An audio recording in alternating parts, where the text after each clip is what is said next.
राजधानी दिल्ली में लॉकडाउन के बाद पहली बार फिजिकल मोड में ट्रैफिक चालान के मामलों को सॉल्व करने के लिए लोक अदालत लगाई गई, जहां इन लोक अदालतों में दिल्ली के 11 डिस्ट्रिक्टों के मामलों को सॉल्व किया जा रहा है, जिसके लिए सभी अदालतों में लगभग 114 बेंच का गठन किया गया है, जिसमें दिल्ली के लगभग 70,000 ट्रैफिक चालान के मामलों की सुनवाई की जा रही है। ऐसे में दिल्ली के द्वारका कोर्ट में Delhi state legal services authority के मेंबर सेक्रेटरी न्यायाधीश कंवलजीत अरोड़ा ने औचक निरीक्षण कर व्यवस्था का जायजा लिया, जहां उनके साथ द्वारका कोर्ट की DSLSA सेक्रेटरी न्यायाधीश मनु गोयल खरब भी उपस्थित रहीं।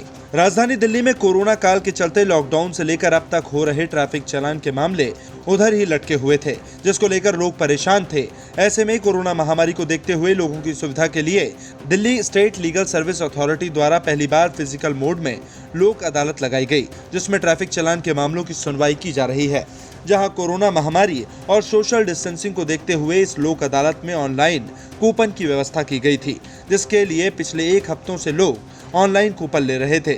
जहां शनिवार को इस कूपन द्वारा लोगों के ट्रैफिक चालान के मामलों की सुनवाई की गई, वहीं इन लोक अदालतों में दिल्ली के 11 डिस्ट्रिक्टों के मामलों को सॉल्व किया जा रहा है, जिसके लिए सभी अदालतों में लगभग 114 बेंच का गठन किया गया है, जिसमें दिल्ली के लगभग 70,000 ट्रैफिक चालान के मामलों की सुनवाई की जा रही है। मैं आपको ये विश्वास दिलाना चाहता हूँ कि नियर फ्यूचर में अगले महीने हम और ज्यादा लोक अदालत लगाएंगे, आज की लोक अदालत का सक्सेस देखते हुए। लेकिन अगर आप लोग, जिन लोगों के पास टोकन नहीं है, वो ऐसे ही भीड़ लगाएंगे तो हमारे लिए ये मुश्किल होगा दोबारा लोक अदालत लगाना। तो मेरी आप सब लोगों से विनती है, रिक्वेस्ट है कि जिनके पास टोकन नहीं है वो कोर्ट के अंदर नहीं जा सकते, वो अपना स्वास्थ्य का ध्यान रखते हुए कृपा करके वापस चले जाएं। जिनके पास टोकन है वो सोशल डिस्टेंसिंग मेंटेन करते हुए, उनको हमने टाइम स्लॉट दे रखे हैं। जो टाइम स्लॉट है वो उसी टाइम स्लॉट के अंदर कोर्ट में प्रवेश करें, एंट्री करें और अपने चालान का निपटारा करें। अगर किसी को 10 से 11 का टाइम स्लॉट है, वो 11 बजे के बाद अगर आएगा तो उसको एंट्री नहीं दी जाएगी। सिमिलरली कोई अगर जिसका टाइम स्लॉट निकल गया है और उसके बाद वो आना चाहेगा तो उसको एंट्री नहीं दी जाएगी। वहीं न्यायाधीश कंवलजीत अरोड़ा ने निरीक्षण करते हुए लोगों से सोशल डिस्टेंसिंग बनाए रखने की अपील की। साथ ही लोगों को आश्वासन भी दिया कि जिन लोगों को कूपन नहीं मिला है, उनके लिए आने वाली जनवरी में एक बार फिर से लोक अदालत लगाई जाएगी, जहां उनके ट्रैफिक चालान के मामलों की सुनवाई हो सकेगी। वहीं इस लोक अदालत में कोरोना संक्रमण और सोशल डिस्टेंसिंग का पूर्णतः ध्यान रखा जा रहा है, जहां सभी कोर्ट परिसरों को सैनिटाइज किया जा रहा है। साथ ही लोगों को नियम और व्यवस्थित रूप से रहने की हिदायतें भी दी गई हैं।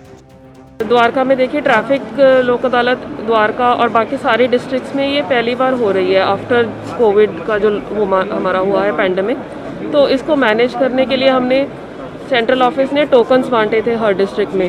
द्वारका को 400 टोकन्स एलोकेट हुए हैं, तो उसे हमने टाइम स्लॉट्स में डिस्ट्रीब्यूट करके कि 10 से 11 में 80 लोग आएंगे, उनके लिए हमने लाइंस लगवा दी हैं। तो पर लाइन जैसे अगर 80 लोग आएंगे तो 8 लोग ही एंटर कर पाएंगे, और उसके बाद उन चलान्स को हम 10 बेंचेस हैं उनमें भेज देंगे ताकि सोशल डिस्टेंसिंग भी मेंटेन रहे। और पर टोकन हमने अलाउ किया है कि एक व्यक्ति 3 गाड़ियों के चालान का भुगतान करवा सकता है। तो इस व्यवस्था से ये है कि एक तो ज़्यादा से ज़्यादा गाड़ियों के चालान भुगतान हो पाएंगे और सोशल डिस्टेंसिंग है हम वो भी मेंटेन कर पाएंगे, ताकि जो कोरोना का खतरा है उस सब से हम बचे रहें। इन बिटवीन हम सारे कोर्ट रूम्स की और जो भी हमारे फैसिलिटेशन सेंटर है उनकी हम सैनिटाइजेशन कराएंगे। फ्यूमिगेशन टाइम टू टाइम होती रहेगी ताकि जो वायरस है वो मतलब उतना डेवलप नहीं हो पाए। फिलहाल दिल्ली के सभी 7 जिला न्यायाधीश में इस लोक अदालत को लगाया गया है, जहां लोग स्वयं पहुंचकर व अपने वकीलों द्वारा भी अपने ट्रैफिक चालान का भुगतान कर रहे हैं, जहां प्रत्येक व्यक्ति 3 गाड़ियों के चालान का भुगतान एक साथ कर सकता है। दिल्ली तक ब्यूरो।